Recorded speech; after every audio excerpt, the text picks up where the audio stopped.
TV24 Kannada ನ್ಯೂಸ್ಗೆ ಸ್ವಾಗತ. December 25ರಂದು Christmas ಶುಭ ಸಂದೇಶ. ಪ್ರತಿ ವರ್ಷದಂತೆ ಈ ವರ್ಷವೂ ಕೂಡ ಕ್ರಿಸ್ಮಸ್ ಕಾರ್ಯಕ್ರಮಕ್ಕೆ ಸ್ವಾಗತ ಕೋರುವ ನಿಟ್ಟಿನಲ್ಲಿ ಅರಸೀಕೆರೆ ತಾಲೂಕಿನ ಅಣ್ಣಾಯಕನಹಳ್ಳಿ ಕೆಳಗಿನಹಟ್ಟಿ ಗ್ರಾಮದ ಆತನ ಕೃಪೆ ಏಜ್ ಚರ್ಚ್ನಲ್ಲಿ ಡಿಸೆಂಬರ್ 25ರಂದು ಸಂಜೆ 4 ಗಂಟೆಗೆ ಕ್ರಿಸ್ಮಸ್ ಶುಭ ಸಂದೇಶ ಎಂಬ ಕಾರ್ಯಕ್ರಮವನ್ನು ಹಮ್ಮಿಕೊಳ್ಳಲಾಗಿದೆ ಎಂಬುದು ಪಾದ್ರಿ ರಾಜು ಹೇಳಿದ್ದಾರೆ. ಪತ್ರಿಕಾಗೋಷ್ಠಿಯಲ್ಲಿ ಬುಧವಾರ ಮಾತನಾಡುತ್ತಾ ಹಲವಾರು ವರ್ಷಗಳಿಂದ ಕ್ರಿಸ್ಮಸ್ ಕಾರ್ಯಕ್ರಮವನ್ನು ಕ್ರಿಸ್ಮಸ್ ಜನನವನ್ನ ತಿಳಿಸುವ ಮುಖೇನ ಸಂಭ್ರಮದಿಂದ ಆಚರಿಸಿಕೊಂಡು ಬರಲಾಗ್ತಾ ಇತ್ತು. ಈ ವರ್ಷದ ಕಾರ್ಯಕ್ರಮದಲ್ಲಿ ಅರಸೀಕೆರೆ ಕ್ಷೇತ್ರದ ಶಾಸಕರು ಆದ KM ಶಿವಲಿಂಗೇಗೌಡ, ಪಾದ್ರಿಗಳು ಆದ ಡಿನೋ ವಿಜಯನ್, ತುಮಕೂರಿನ ಕ್ಲಿಂಟನ್, ಮೆಲ್ವಿನ್, ಟೋನಿ ನೆಲ್ಸನ್ ಇತರರು ಭಾಗಿಯಾಗಿ ಕ್ರಿಸ್ಮಸ್ ಹಬ್ಬಕ್ಕೆ ಶುಭ ಕೋರಲಿದ್ದಾರೆ. ಆರಾಧನೆ ಕಾರ್ಯಕ್ರಮ ನಡೆಸಿಕೊಡಲಿದ್ದಾರೆ ಎಂದರು. ಮುಖ್ಯ ಅತಿಥಿಗಳಾಗಿ ಹೆತ್ತೂರು ನಾಗರಾಜು ಹಾಗೂ ತಾಲೂಕಿನ ಆಡಳಿತ ವರ್ಗದವರು ಸೇರಿದಂತೆ ಇತರರು ಭಾಗವಹಿಸಲಿದ್ದಾರೆ ಅಂತ ಹೇಳಿದರು. ಪರವಾಗಿ ತಮ್ಮೆಲ್ಲರಿಗೂ ಕೂಡ ಶುಭಾಶಯಗಳನ್ನು ತಿಳಿಸುವುದರ ಮೂಲಕ ನಾನು ಪ್ರೆಸ್ ಮೀಟಿಂಗ್ಗೆ ವಂದನೆಗಳು ತಿಳಿಸ್ತೇನೆ. ಸೊ ಹಾಗೆ ನಾವು ಪ್ರತಿ ವರ್ಷದಂತೆ ಕ್ರಿಸ್ಮಸ್ ಕಾರ್ಯಕ್ರಮವನ್ನು ಹಮ್ಮಿಕೊಂಡು ನಾವು ಕ್ರಿಸ್ತನ ಒಂದು ಜನನದ ಕುರಿತು ಶುಭ ವರ್ತಮಾನವನ್ನು ಸಾರ್ತಾ ಇದ್ದೇವೆ. ಸತ್ಯವೇದದಲ್ಲಿ ಬೈಬಲಲ್ಲಿ ಹೇಳುವಂಥ ಒಂದು ಪದ ಏನೆಂದರೆ ಅಪೊಸ್ತಲ ಕೃತ್ಯ 10ನೇ ಅಧ್ಯಾಯ 36ನೇ ವಾಕ್ಯದಲ್ಲಿ ಒಂದು ವಾಕ್ಯ ಇದೆ. ಆ ವಾಕ್ಯ ಏನಂತ ಹೇಳಿದ್ರೆ, ದೇವರಿಗೆ ಯಾರು ಭಯಪಟ್ಟು ನೀತಿಯನ್ನು ನಡೆಸ್ತಾರೋ ಅವರು ದೇವರಿಗೆ ಮೆಚ್ಚುಗೆ ಆಗ್ತಾರೆ. 36ನೇ ವಾಕ್ಯ ಹೇಳ್ತದೆ, ಎಲ್ಲ ಜನರಿಗೂ ಕೂಡ ಸಮಾಧಾನವನ್ನು ಕೊಡೋದಕ್ಕೋಸ್ಕರ ಯೇಸು ಕ್ರಿಸ್ತನೇ ಮೂಲ ಕಾರಣನಾಗಿದ್ದಾನೆ ಎಂಬುದಾಗಿ ಹೇಳಿ 36ನೇ ವಾಕ್ಯ ಸತ್ಯವೇದದಲ್ಲಿ ತಿಳಿಸಿದೆ. ಮುಖ್ಯವಾಗಿ ಯೇಸು ಸ್ವಾಮಿ ಈ ಲೋಕಕ್ಕೆ ಬಂದಿರೋ ಉದ್ದೇಶ ಅವರು ಶಾಂತಿಯನ್ನು ಕೊಡೋದಕ್ಕೋಸ್ಕರವಾಗಿ ಈ ಲೋಕಕ್ಕೆ ಅವರು ಜನಿಸಿದ್ದಾರೆ.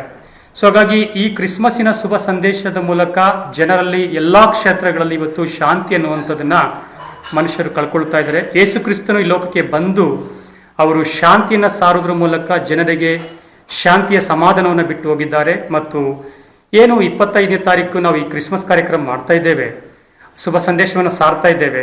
ಎಲ್ಲರಿಗೂ ಕೂಡ ಶಾಂತಿಯನ್ನು ದೇವರು ಕೊಡುವಂತೆ ಮತ್ತು ಈ ಕಾರ್ಯಕ್ರಮ ನಾವು ಏರ್ಪಾಟ್ ಮಾಡಿದ್ದೇವೆ.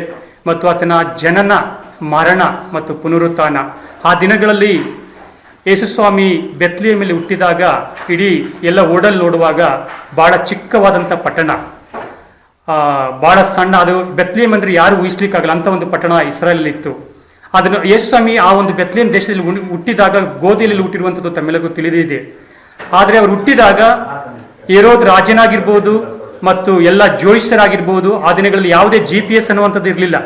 ಸೊ ಅವ್ರನ್ನ ಹುಡುಕಿಕೊಂಡು ಪ್ರಯಾಣ ಮಾಡಿ ಅವ್ರನ್ನ ಹೋಗಿ ಸಂಧಿಸಿ ಅವರಿಗೆ ಅಡ್ಡ ಬಿದ್ದು ನಮಸ್ಕರಿಸಿದ್ದಾರೆ ಎಂಬಂತ ಸುದ್ದಿ ಕೂಡ ನಾವು ಸತ್ಯವೇದದಲ್ಲಿ ನೋಡ್ತೇವೆ. ಸೊ ಹಾಗಾಗಿ ಇದೇ 25ನೇ ತಾರೀಕು ಕ್ರಿಸ್ತನ ಶುಭ ಸಂದೇಶವನ್ನ, ಶಾಂತಿಯನ್ನು ಹೇಗೆ ಬಿಟ್ಟು ಹೋಗಿದ್ದಾರೋ ಆ ಶಾಂತಿಯನ್ನು ಸಾರೋದ್ರ ಮೂಲಕ ಮತ್ತು ಈ ಕಾರ್ಯಕ್ರಮ ಯಶಸ್ವಿಗೆ ಕಾರಣವಾಗ್ತದೆ. ಮತ್ತು ಹಾಗೆ ಇದರಲ್ಲಿ ಸಾಂಸ್ಕೃತಿಕ ಕಾರ್ಯಕ್ರಮಗಳು, ಹಾಡುಗಳು, ಮುಖ್ಯವಾಗಿ ಕ್ರಿಸ್ತನ ಶುಭ ಸಂದೇಶ, ಸಮಾಧಾನವಾಗಿರುವಂಥ ಕ್ರಿಸ್ತನ ಶುಭ ವರ್ತಮಾನವನ್ನು ಸಾರುವುದೇ ಈ ಒಂದು ಕೂಟದ ಮುಖ್ಯ ಸಂದೇಶದ ಕಾರ್ಯ ಆಗಿದೆ. ಮತ್ತು ಈ ಕಾರ್ಯಕ್ರಮಕ್ಕೆ ಜನಪ್ರಿಯ ಶಾಸಕರ ಅಧ್ಯಕ್ಷತೆಯಲ್ಲಿ ಕೂಡ ಈ ಕಾರ್ಯಕ್ರಮ ನಡೀತಾ ಇದೆ ಮತ್ತು ಅನೇಕ ಗಣ್ಯ ವ್ಯಕ್ತಿಗಳು ಕೂಡ ಈ ಕಾರ್ಯಕ್ರಮಕ್ಕೆ ಬಂದು ಭಾಗವಹಿಸ್ತಾ ಇದ್ದಾರೆ.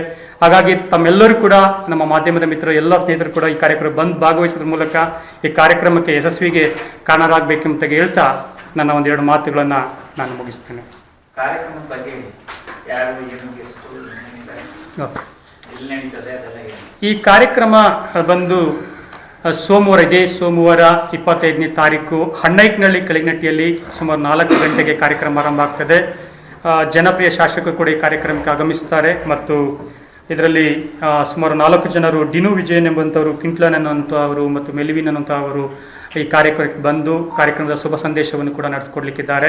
ಹಾಗೆ ಮತ್ತೆ ಮುಖ್ಯ ಅತಿಥಿಗಳಾಗಿ ಕೂಡ ನಮ್ಮ ಎಲ್ಲ ಆಡಳಿತದ ವರ್ಗದವರು ಕೂಡ, ನಮ್ಮ ಅರಸೀಕೆರೆ ತಾಲೂಕಿರುವಂಥ ಎಲ್ಲ ಆಡಳಿತ ವರ್ಗದವರು, ನಮ್ಮ ಹೆತ್ತೂರು ನಗರ ಸರ್ ಅವರು ಕೂಡ ಅತಿಥಿಯಾಗಿ ಅವರು ಭಾಗವಹಿಸ್ತಾ ಇದ್ದಾರೆ. ಹೀಗೆ ಸೊ ಅನೇಕರು ಈ ಕಾರ್ಯಕ್ರಮದಲ್ಲಿ ಭಾಗವಹಿಸುತ್ತಾ ಈ ಕಾರ್ಯಕ್ರಮವನ್ನು ಯಶಸ್ವಿ ಕಾರಣರಾಗ್ತಾರೆ. Parvez Ahmad, Hassan, AG news. ತಾಜಾ ಸುದ್ದಿಗಾಗಿ TV24 ನ್ಯೂಸ್ಗೆ ಸಬ್ಸ್ಕ್ರೈಬ್ ಮಾಡಿ ಮತ್ತು ಬೆಲ್ ಐಕಾನ್ ಒತ್ತಿ ತಪ್ಪದೇ ಲಿಂಕ್ ಶೇರ್ ಮಾಡಿ.